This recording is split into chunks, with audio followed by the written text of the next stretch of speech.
রাধে রাধে বন্ধুরা, তোমরা সবাই কেমন আছো? আশা করি সবাই ভালো আছো আর আমরাও ভালো আছি। আর আমার ভিডিও যে যে দেখছো তাদেরকে অসংখ্য ধন্যবাদ আমার ভিডিও দেখার জন্য আর আমার ভিডিও সম্পূর্ণ দেখার জন্য অনুরোধ রইল। তখন সকাল সকাল উঠেই সব কাজ করে নিয়েছি, একদম চান টান করে জামা কাপড় যা ছিল সব কিছুই কেচে নিয়ে আইসকেও চান করিয়ে দিয়ে একদম ছাদে চলে এসেছি জামা কাপড়গুলোকে রোদে দেবো। আর এখন তো আর ঠান্ডা নেই, যেহেতু চৈত্র মাস পড়ে গেছে। আর এখানেতে প্রথম থেকেই ঠান্ডাটা দেশের মতন অত থাকে না, অল্প ছিল। আর এখানে দেখো এত প্রচণ্ড গরম পড়েছে, কি তোমাদেরকে বলবো। এই যে রোদেতে প্রথম তো যখন আসতাম ছাদেতে খালি পায়ে আসতাম, এখন একদম খালি পায়ে আসার জো নেই। জুতো পরে না এলে পায়ের ফোসকা ফুটে যাবে। আর দেখো এখন বাজছে 10টা, তাতেই কি অবস্থা। এরপর আরও বেলা হলে মানে আর রোদেতে বেরোনোই যাবে না। তো যাই হোক, এরপর আমি তাড়াতাড়ি করে জামা কাপড়গুলোকে শুকোতে দিয়ে নেবো। আর আইসকেও যেহেতু চান করে দিয়েছিলাম, আইসকেও বললাম যে আয় একবারটি রোদটা এসে দাঁড়াবি, কিন্তু ও তো বলছে আমাকে এত রোদ লাগছে, আমি তো যাব না। আমি যেহেতু আমাদের ঘরের সামনে গাছ আছে, সেই জন্য ও গাছের ওই ছাওয়াটাতে ওখানে দাঁড়িয়ে রয়েছে। আমিও তাড়াতাড়ি করে জামা কাপড়গুলো সব রোদে দিয়ে দিলাম। আর এই দেখো তোমাদেরকে দেখাচ্ছি কত পরিমাণে রোদ, আমি তো ফোনের দিকে তাকাতেই পারছি না। আর এত পরিমাণ রোদ, 5 মিনিট থেকে 10 মিনিট মতন এখানে দাঁড়িয়ে আছি। আমি তো এই চান করে এসেছি, এত গরম করছে, একদম যেন ঘাম দিয়ে দিয়েছে। নিচেই এসে ঠাকুরদেরকে সেবা দিয়ে দিলাম। এবারে আমরাও এখন নাস্তা করে নেব। আর এইদিকে দেখো বলতে বলতে নাস্তা নিয়ে বসে পড়েছি। আজকে কি নিয়েছি বলো তো? আজকে নিয়েছি ভিজে ভাত, মানে পান্তা ভাত। গরম তো পড়েই গেছে, আর এই গরমেতে পান্তা ভাত যা খেতে লাগে যেন অমৃত স্বাদ। আর কারণ পান্তা ভাতটা আজকে খাচ্ছি কারণ কালকে মঙ্গলবার ছিল, মাংস হয়েছিল রাত্রিরেতে, আর সেই জন্যই ভাতটা একটু বেঁচে গেছিলো আর ফেলে দেবো। সেই জন্যই সকালবেলা মুড়ি খাওয়ার বদলে এই ভাতগুলোকেই খেয়ে নিচ্ছি। আর আয়ুষের জন্য মুড়ি নিয়ে নিয়েছি। আর এদিকে পান্তা ভাত খাওয়ার জন্য আলু সেদ্ধ আর এখানে ডিম ভাজা একটা করে নিয়েছি। আর আয়ুষকেও মুড়ির সঙ্গে আলু সেদ্ধ মাখা মেখে দিয়েছি। আর তার সঙ্গে ওই যে ডিমটা ভেজেছি না, পেঁয়াজ দিয়ে কুচিয়ে মানে মাখা মাখা করে নিয়েছি, মানে ভর্তা টাইপের করে নিয়েছি। ওটা দিয়ে আয়ুষকে এখন মুড়ি খাইয়ে দেবো। আর আয়ুষ ছোট ছেলে কিনা, সেই জন্য আর পান্তা ভাতটা দিলাম না, যেহেতু ওর একটু ঠান্ডা ধাত আছে, সেই জন্য ওকে মুড়ি দিয়ে দিলাম। আর আমি এদিকে ভাতগুলোকে খেয়ে নেব। আচ্ছা বলো তো, এই গরমে কাদের কাদের পান্তা ভাত খেতে ভালো লাগে? আমার তো ভীষণ ভালো লাগে। আচ্ছা, কাউকে খাওয়ানোর সময় মানে যাকে তুমি খাওয়াচ্ছ তার মুখটার থেকে যে খাওয়াচ্ছে তার মুখটা দেখার আছে ভঙ্গিমা। আমার তো হয়, মানে আমি আয়ুষকে যখন খাওয়াই, আয়ুষ যতটা না হাঁ করে আমি তার থেকে বেশি হাঁ করে ফেলি। এই দেখো তোমাদেরকে সামনাসামনি দেখাচ্ছি, এখানে আলু ভর্তা, ডিম ভর্তা আর আয়ুষের জন্য মুড়ি মাখা। আর আমি এখানে ভাত নিয়ে নিয়েছি। যাই বলো, দেশের চালের ভাত আর এই যে বাইরেকারের ভাত একদমই পুরো আলাদা। দেশের চালের পান্তা ভাত এত ভালো লাগে খেতে, কি বলবো। তারপরে খাওয়া দাওয়া কমপ্লিট করার পর চলে এলাম রান্না করার জন্য। আজকে দেখো আমি রান্না করছি কচু দিয়ে, ডাঁটা দিয়ে, ঝিঙে দিয়ে কচুর ঝোল করছি। কালকে যে বাজারে গিয়েছিলাম দেখলাম কি সুন্দর সুন্দর নতুন নতুন কচু উঠেছে, সেই জন্যই কচু নিয়ে চলে এলাম। আর তোমাদের দাদা ভাইয়ের এই কচুর ঝোল খুব ভাল লাগে, মানে কচুর যে কোনো সবজি ওর খুব ভাল লাগে। আর এই যে দেখতেই পাচ্ছ 5 ফোড়ন ঢালছি, এটা আমি প্রায় 10 থেকে 15 দিন হয়ে গেল বলছি 5 ফোড়ন এনে দাও, 5 ফোড়ন এনে দাও। মানে এখানে যে সামনে আমাদের দোকানটা আছে না, ওখানে পাওয়া যায় না, একটু মার্কেটে দিয়ে যেতে হবে। আজকে যাক এনে দিয়েছে। যাক, তোমাদের সঙ্গে কথা বলতে বলতে এদিকে আমার রান্না হয়ে গেছে, সব কিছুই রান্না। আজকে রান্না করেছি কচুর ঝোল, চচ্চড়ি, আর এখানে ডিমের ঝাল করেছি। আর ভাতটা তো গ্যাসেতে বসিয়ে দিয়েছি, ভাতও প্রায় হয়েই গেছে। ভাতেরও ফ্যানটাকে ঝরিয়ে নেবো, তাহলেই আজকের মতো রান্না কমপ্লিট।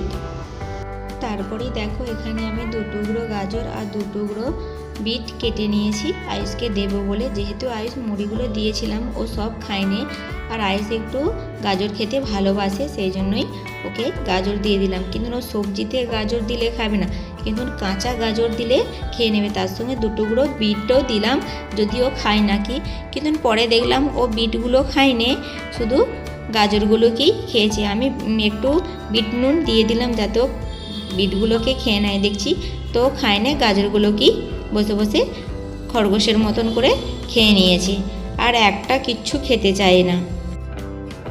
সকালবেলা একটু পড়াশোনা করার পর ওই যে খেলনাগুলোকে ঢেলে ওখানে খেলা করছিল, তারপরেই ফোনটা নিয়ে বসে পড়েছে। আর আমিও এইদিকে ওকে এখন বিটগুলো দিয়ে দিলাম, ও এখন খেতে থাক, আর এদিকের কাজগুলো আমি চলো সেরে নিই।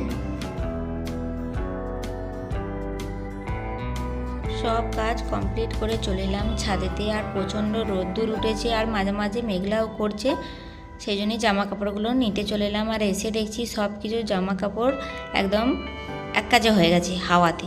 আর এই যে পেছন দিকে ক্যামেরাটা, মানে আমি তো ফ্রন্ট ক্যামেরায় ভিডিও করি, ব্যাক ক্যামেরায় করি না, ওই জন্য একবারটি হাতটা ঘুরিয়ে দেখলাম যে ক্যামেরাটা ঠিকঠাক হচ্ছে নাকি। তারপর আয়ুষকে ফোনটাকে ধরতে দিয়ে আমি এখন জামা কাপড়গুলো সব গুছিয়ে নিচ্ছি। আরও ওইদিকে দেখছি এখন ভিডিও করছে। আমি তো পরে যখন এডিটিং করতে বসেছিলাম ভিডিওগুলো, তখন দেখছি ও ভিডিও করেছিল, মানে আমি যখন জামা কাপড় তুলছি তখন করেছে। দেখতেই পাচ্ছ ওর হাতটা কেমন ক্যামেরার সামনে আসছে, আর এই দেখো নিজে নিজে কেমন ভিডিও করছে এদিক ওদিক করে ঘুরে ঘুরে। চলো যাই হোক, মোটামুটি ভালোই করেছে। আর এদিকে আমি জামা কাপড়গুলো সব তুলে নিচ্ছি, আর ছাদের মেঝেতে দিয়েছি না, সেই জন্য আরও তাড়াতাড়ি শুকিয়ে গেছে। আর যেগুলো শুকিয়েছে সেগুলোও নিয়ে চলে যাব, আর যেগুলো হাফ শুকিয়ে গেছে সেগুলোকেও নিয়ে চলে যাব, কারণ একদম তিলতলার ছাদে তো বারবার উঠতে পারি না, সেই জন্যই একবারে সব নিয়ে চলে যাব। জামা কাপড়গুলো তুলে নেওয়ার পর দেখো আবার রোদ্দুর উঠে গেছে। ওই তো বললাম কখনো মেঘ হচ্ছে আবার কখনো রোদ্দুর উঠে যাচ্ছে। চলো যাই হোক, সব গুছিয়ে নিয়েছি, এবার আমি এখন নিচে চলে যাব। যেহেতু হাতে অনেক কাপড় ছিল না, জামা কাপড় ছিল, সেই জন্য হাত আমার ভরে গেছে। আয়ুষকে বললাম তুমি চাবিকাঠিটা খোলো তো, আর ওই দেখো চেষ্টা করছে খোলার, ও পারে কখনো কখনো, মানে ঠিকঠাক চাবিকাঠিটা লেগে গেলে ঠিক খুলে ফেলে। দেখো আজকেও মনে হচ্ছে খুলেই ফেলবে, দেখো খুলে ফেলেছে। এভাবেই মাঝে মাঝে ওকেও শেখায় যে তুমিও চাবিকাঠিটা খোলো নিজে নিজে শেখো, সেই জন্য দেখো খুলে ফেলেছে। প্রথম প্রথম তো ওই যে যেটা শেকলটা মানে দেওয়া রয়েছে ওটাকে কিছুতেই খুলতে পারতো না, এখন ওই যে অভ্যেস হয়ে গেছে, টেনে টেনে ঠিক আস্তে আস্তে করে খুলে ফেলেছে। বাচ্চাদের যা শেখাবে তারা ঠিক তাই শিখবে। চলো সেই বলতে বলতে এই যে জামা কাপড়গুলো যা নিয়ে এসেছিলাম সেইগুলোই এখন আমি গুছিয়ে নেব। রান্না কমপ্লিট করার পর রান্নাঘর গুছিয়ে দিয়ে ঘর দুয়ার পরিষ্কার করে ছাদে চলে যাই জামা কাপড় আনার জন্য। ছাদ থেকে জামা কাপড়গুলো নিয়ে এসে ভালো করে গুছিয়ে গাছিয়ে একদম গুছিয়ে আলমারিতে বা আমাদের যে তাক আছে সেখানে রেখে দিই, কারণ 2টোর সময় তোমাদের দাদাভাই খেতে চলে আসে। তারপর না খাওয়ার পর আর ভালো লাগে না এইসব জামা কাপড়গুলো গোছাতে। আর যেহেতু এখানে আমাদের আলনা নেই, যে আলনাটাই এখন রেখে দেবো, পরে গোছাবো, আর সেই ঘরেরই এক নিচেতেই রাখতে হবে, আর ঠান্ডা হয়ে যাবে জামা কাপড়গুলো। একটু যেটা গরম গরম তোমরা ছাদ থেকে নিয়ে আসবে না, সেটা ঠিক থাকে না, সেই জন্যই ও যতক্ষণ না মানে দোকান থেকে আসে সেই জন্যই সব কাজগুলো আগে সেরে নিই। আর ভাত খাওয়ার পর না ভালো লাগে না যে জামা কাপড়গুলোকে গোছাই। আর এই যে আয়ুষের এই যে জামাই দেখতে পাচ্ছ যে সাদা সাদা হয়ে যাচ্ছে হাতগুলোতে আর জামার ঘাড়েতে, কেন হচ্ছে ঠিক বুঝতে পারছি না যে কিসের জন্য হচ্ছে। আর জামাটা বেশি দিনেরও জামা না, এই দুর্গাপুজোর সময় নতুন কিনেছিলাম। কিসের জন্য হচ্ছে সবারই হচ্ছে, আয়ুষেরও জামাই হচ্ছে, ওর পাপারও জামাইতেও হচ্ছে, আর আমি যে জামাগুলো পরি সেগুলোও রোদে দিচ্ছি সেগুলোতেও হচ্ছে।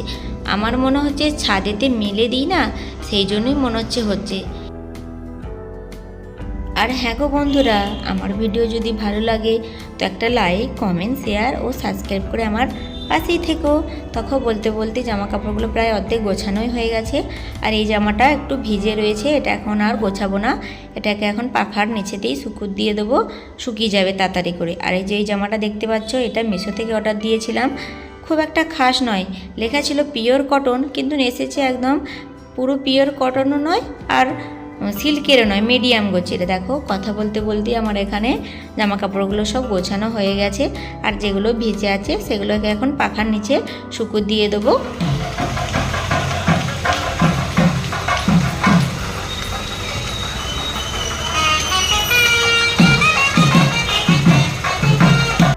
আরে আরে রে বন্ধুরা, তোমরা কি ভাবলে সাপ খেলা দেখাতে এসেছে? না গো, এটা দেশ নয়, এখানে সাপ খেলা দেখাতে আসেনি। এখানে এটা একটা বিয়ে বাড়ির বর যাবে, সেই জন্যই সানাই বাজছে।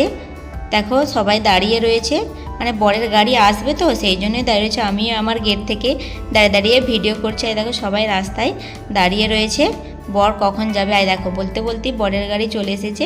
এরপর এরা এখন এই বাজনাগুলোকে বাজিয়ে যাবে।